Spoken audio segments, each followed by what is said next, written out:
Hey everybody, thanks for joining me. This is Kay back at it with a new video. In this video, I'm going to show you a guy in Chicago, in Zion. He was in Zion, Illinois, which is a suburb of Chicago, was carjacked and severely beaten while he was being a Uber driver.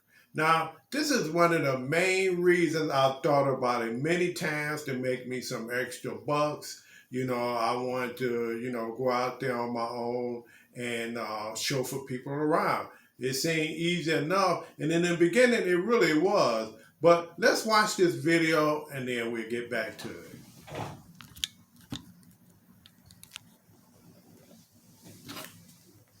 But the man you see here was simply trying to provide for his family as an Uber driver when he picked up a fare that quickly turned violent. His 4 passengers beat him before robbing him and taking off in his car in the far north suburbs. Today, his wife spoke only to CBS 2's Sabrina Franza about his recovery. This 56-year-old Uber driver is also a musician, a husband, and a father of 7. He uses his job as an Uber driver to supplement his income to support his family. Now he's out of work. On some way, my amazing and strong husband is on some way mentally broken after this. Ivana Stakovic just brought her husband home from the hospital. His face beaten and battered by 4 men that called for an Uber. Vasily Stakovic happened to answer that call. He greeted them with a smile. We feel like Christians, and we offer our hospitality, our kindness, good manners to all people around us. That is our primary role in this world. The two are musicians. They perform together. Driving for Uber is a way for Stakovic to supplement their income and support their 7 children. Performing is also how he met Joe Kieran. Joe calls him Vasco. Vasco is somebody I know I can count on. He's a gentle soul. Stakovic picked up a party of 4 around midnight near Elizabeth Avenue in Zion. The 56-year-old drove them to a destination, and when they arrived, they beat him up, left him bloodied, while they sped off in his 2010 Mercedes. Stakovic had no choice but to walk to a nearby gas station and call for help. It's like, oh, call a victim. It's like 1-800, call a victim. You can literally call somebody up to have them come to you so that you can take advantage of that. Kieran organized a GoFundMe for his friend, who's being monitored for a possible brain hemorrhage and can't sing, play guitar, much less drive an Uber for the time being. Just that one thing that happens creates an incredible multitude of problems. The Lake County Sheriff's Department is still investigating this case. Only the driver's phone has been recovered. His car is still MIA. No arrests at this time. We're on the north side. Sabrina Franza, CBS 2 News.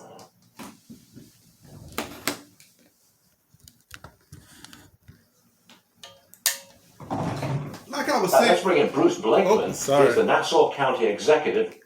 Like I was saying, Uber, when it first came out, seemed like a cool way to make some extra bucks. You get your car, and you own your own schedule. You turn on the device, I guess, when you're ready to make some money. You turn it off when you don't want to make money. And I believe you get paid every day if you want to. They'll deposit the money in your bank account, which all sounds good. But the only problem I have with all of this, well, it's several problems I have with this. Number one, it's not like a cab. I think the cab kind of got like a partition, right, that separates you from the passenger. Well, in your car, you don't have that. You literally just driving and the person is right behind you. And I've seen that instances where people want you to take them other places, and if you refuse to do it, they attack you, or they come in intoxicated, they attack you. They don't want to pay, they're going to attack you. And hell, they just attack you because they want to attack you. Is it worth it?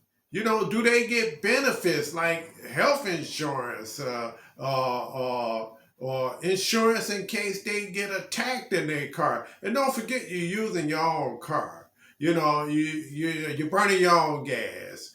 You're wearing out your tires, your brakes, and this and that, and the wear and tear of the passengers sitting in the back seat. Now, some want to smoke, some want to be intoxicated, some get in with a group of people. So where do you draw your line? And I've seen some Uber drivers, they draw the line and they put the people out. But now it's getting to the point where the people are getting really agitated and violent. And that's where you have a problem, man.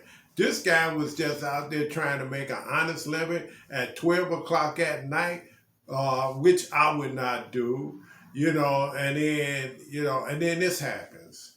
I don't know if I can really trust strangers in my car, let alone if it's a group of them and they decide to rob me or beat me down and I'm the only one out there late at night. And don't get me wrong, it can happen any time of the day. It don't have to be late at night, but at the end of the day, is it really worth it? And like I said, I wanted to try this at one time because I thought it would be a great way for me to, make a few extra bucks. But in the beginning, it probably was. It was cool. It was hip. People was doing it of all races, all ethnicities, and whatever.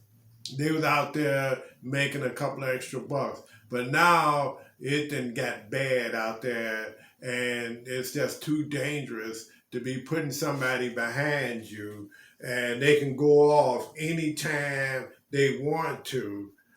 So that's all I have on this one. Leave a comment, let me know, would you drive Uber?